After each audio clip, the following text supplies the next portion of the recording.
I am Sufia from Center for Peace and Spirituality. I would like to talk about the concept of jihad in Islam. The Prophet of Islam is reported to have once said to his companions that a day would come when Muslims would commit unlawful acts.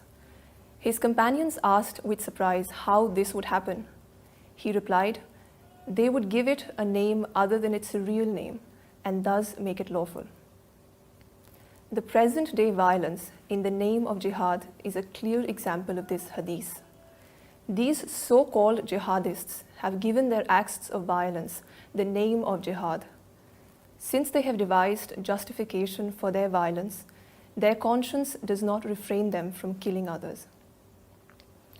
However, the Quran categorically condemns the killing of innocent human beings.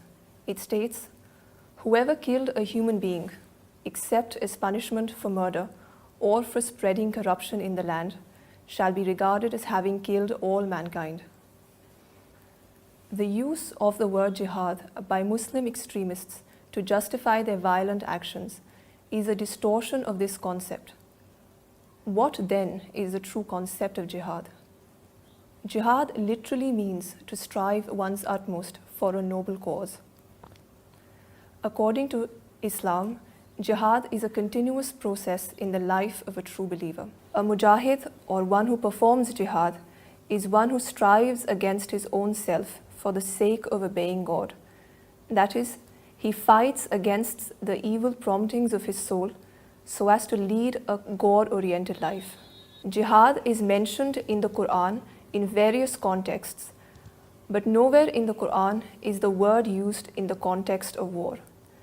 For example, the Quran states, "Do great jihad with the means of the Quran." In this verse, jihad clearly means striving hard to spread the teachings of the Quran to all mankind. The Quran calls this the most exalted form of jihad, or jihad-e-akbar. It is true the word jihad can be used in an extended sense to refer to war, because war is also a kind of struggle. But it is important to know that Islam lays down very strict conditions for waging war. In the absence of these conditions, waging war is unlawful. First and most importantly, in Islam, war is permissible for defensive purposes only. The Quran prohibits wars of aggression. It states, "Fight in the cause of God against those who wage war against you, but do not commit aggression. God does not love aggressors." The same point is made at another place where it is stated, "Permission to fight is granted to those who are attacked because they have been wronged." These verses clearly prohibit aggressive action. The Prophet Muhammad never violated this doctrine. During the Prophet's lifetime, Muslims fought only 3 wars, and all of them were defensive in nature. Another important condition is that according to Islam, only an established state has the right to declare war. According to a prophet's saying, the leader is a shield. War is undertaken under his leadership, and protection is procured through him.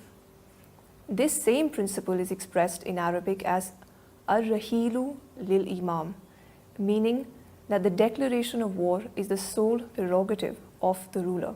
This issue is one on which there is consensus among the fuqaha, or the scholars of Muslim jurisprudence. According to Islam, non-state actors do not have the right to make such a declaration. This is because war requires great organization and resources, which only an established state can provide. If non-state actors engage in warfare, their efforts will not yield a positive result and end in utter destruction.